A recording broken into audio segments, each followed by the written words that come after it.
안녕하세요 여러분. 오늘 Q&A는 아위썸 님이 질문해 주신 거에 답을 하려고 합니다.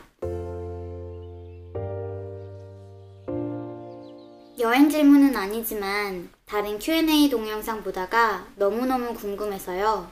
대학생 때 사업을 하셨다고 했는데 어떤 식으로, 어떻게, 어떤 사업을 시작했는지, 같이 시작한 사람들이 있는지 등등 사업 얘기 조언 좀 해주세요. 많은 도움이 될 것 같습니다. 라고 말씀을 해주셨어요. 우선 어떤 식으로 어떻게 어떤 사업을 시작했는지는 제가 그 전에 Q&A에서 말씀을 드렸던 것 같고요. 제가 사업을 시작하면서 했었던 실수, 거기서 얻은 교훈, 그 교훈을 바탕으로 드릴 수 있는 조언을 드리도록 하겠습니다. 사실 사업 이야기는 진짜 안 하려고 했어요. 왜냐면 여행이 주 컨텐츠이다 보니까 이게 주객전도가 될 수도 있을 것 같아서 조금 망설였는데, 제가 여행 중에 가장 많이 하는 게 나는 어떻게 살았나? 내가 어떤 사람이었나? 뭐 이런 생각도 많이 하거든요.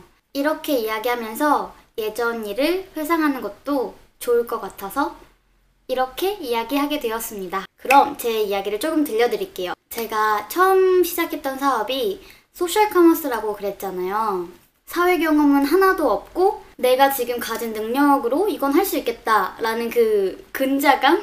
그거 하나로 시작을 했어요.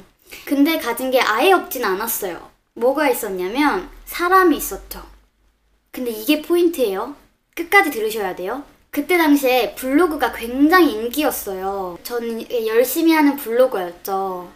그래서 음식점 사장님들이랑 굉장히 친해졌어요. 저 같은 경우는 예전에 블로그 할 때도 제가 다 이제 먹어보는 사진 막 이런 거 올리고 막 그랬어요.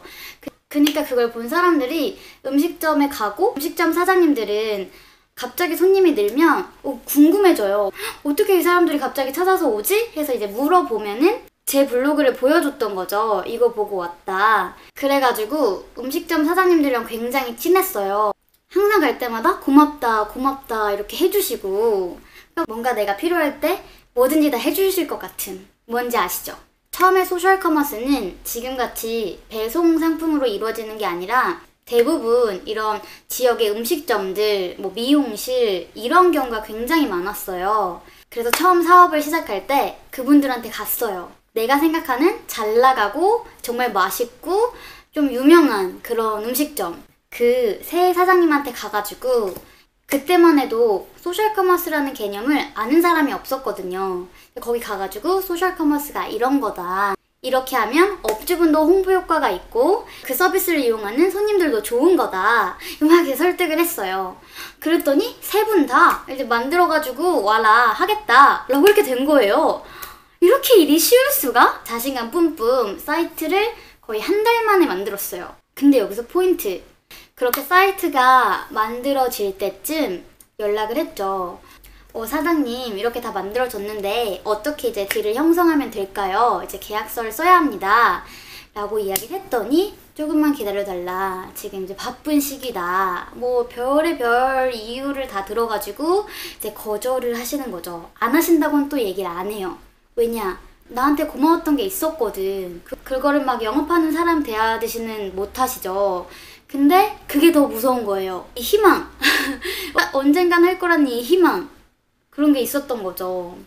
근데 그때 제가 잘 생각을 한 게, 어디서 많이 듣던 이야기가 떠오른 거예요. 절대로 지인 장사하지 마라. 이 지인이 단순히 친한 친구, 뭐 동창, 아는 사람 이게 아니에요. 제가 생각하는 이 지인 장사를 하지 말라는 거는 그 서비스가 실제로 필요하지 않는데 어쩔 수 없이 해주는 그런 관계에 있는 모든 사람을 그냥 지인이라고 하셔도 돼요. 저는 이게 친구는 아니니까 서로 어떻게 보면 이해관계가 있는 사람이라고 생각을 했기 때문에 그렇게까지는 생각을 못 했었던 거죠. 근데 딱 결론을 먼저 이야기를 드리자면, 그렇게 제가 제일 먼저 찾아가고 그 믿고 시작을 했던 그 세 분은 결국에 제가 서비스를 종료할 때까지 제 딜에 안 해줬어요. 근데 나중에는 결국은 제가 그 서비스를 이해하게 되면서 그분들한테 막 이렇게 푸시를 하지 않았어요. 결국에는. 왜냐면 결국에 이게 필요한 사람들은 다 알아서 찾아와가지고 하더라고요. 뭐 굳이 도와주세요 이런 말을 안 해도 오히려 제 서비스를 필요로 하는 사람은 그 사람이 오히려 저한테 도와주세요 라고 이야기를 해요.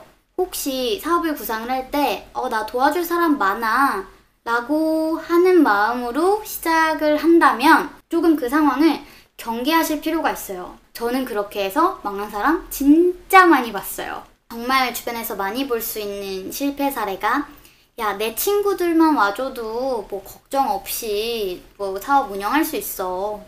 내 친구들만 좀 팔아주더라도 절대 아닙니다. 그리고 막상 지인들이 도와준다고 해도 한계가 있어요. 제가 그거를 설명을 드릴게요. 첫 번째, 지인이니까 조금 스페셜 케어를 해줘야 된다.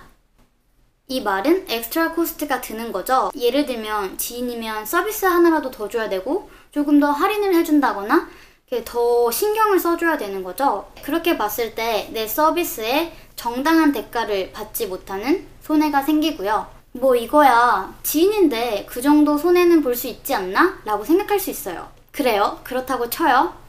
또 이유가 많아 앞으로. 두 번째, 돈을 벌어도 번 게 아니다. 예를 들어서 그 사람이 도와줬어. 여러분 사업을 도와주려고 막 뭐 필요하지도 않은데 뭐 서비스를 이용해주거나 샀어. 그러면 여러분은 딱 입을 씻을 수 있나요? 그럴 수 없어요. 다 해줘야 돼. 뭐 밥을 한 번 더 사준다거나 뭐 그 무슨 일 있을 때 또 달려간다거나 그 사람이 또 사업했을 때 내가 필요하지 않은데 이용을 해줘야 한다거나. 그렇게 봤을 때 지인에서 받은 돈은 벌어도 버는 돈이 아니에요. 예를 딱 하나 들자면 제가 아는 사람이 그 보험 일을 했어요. 근데 이제 친구한테 팔았단 말이에요. 그럼 그 친구는 속으로 기대해요. 얘가 나 밥 한 번 사주겠지. 그 보험 일을 하시는 사람은 내가 너 좋으라고 좋은 보험 상품 팔았는데 왜 밥까지 사줘야 되냐 이런 생각이었던 거예요. 근데 그 친구는 그 보상이 없었다고 그 계약을 말도 안 하고 해지를 하더라고요. 해약금이 많음에도 불구하고 괘씸한 거지.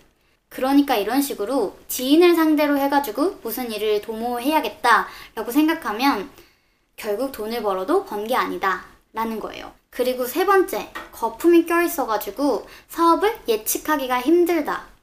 사실 어느 정도가 지인 효과고 어느 정도가 지인 효과가 아닌지를 명확하게 계산할 수 있으면 앞으로 예측을 할 수가 있긴 해요. 근데 사업을 시작해서 그렇게 돈이 들어오면 거기까지 생각이 미치지 못하게 돼요. 사업에서는 예측이 굉장히 중요해요. 그 예측에 따라서 직원을 얼마나 뽑을지, 내 사업 소득이 얼마니까 지출은 어느 정도로 관리하는 게 좋을지 이런 게 굉장히 중요한데 이 매출에 지인이 있으면 이 내 사업의 미래의 예측을 하기가 힘든 거죠. 오히려 이렇게 잘 됐는데 사실은 이게 지인 효과인데 나는 이만큼 계속 앞으로 잘 될 것 같아. 지인들도 막 좋아한다고 했어. 지인들이 어떻게 그 앞에다 대고 네 서비스 이래서 안 좋다 저랬다 이렇게 못 하잖아요. 그래서 막 잘 될 것 같아. 난 이만큼 이제 수입이 될 것 같으니까 지출은 한 이 정도 잡아도 괜찮겠지, 적자는 아니겠지 라고 해서 이제 준비를 하면은 결국엔 매출은 이 정도. 지인이 계속 도와주진 않잖아요. 이제 그랬을 때 적자를 보게 되는 거죠. 이해하셨죠?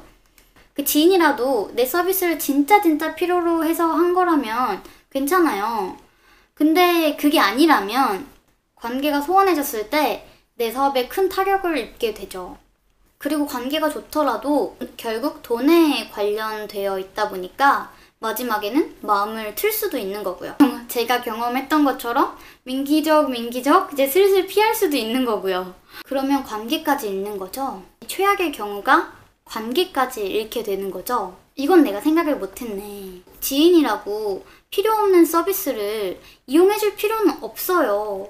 근데 사업을 하면서 많이 봤어요. 괜히 기대해. 나 아는 사람이 이렇게 있고 아는 사람이 이렇게 있어가지고 그 사람들이 나 도와줄 거야. 이미 이야기해본 적도 없는데 그냥 막연하게 도와줄 거라고 생각을 해요.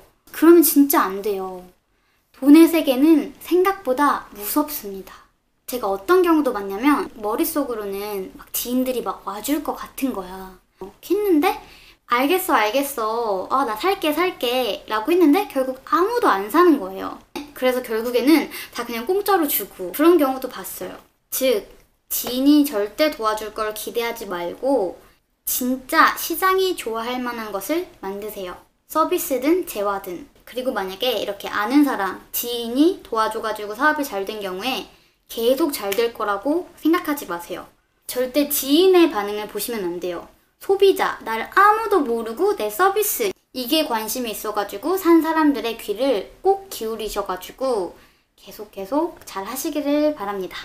처음에 사업하실 때 주변 사람들이 뭐 나를 안 도와준다거나 이렇게 생각이 드시면 제 영상을 다시 보셨으면 좋겠습니다.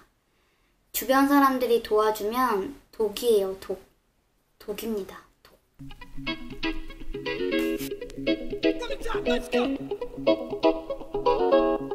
But, here we go now. Batman,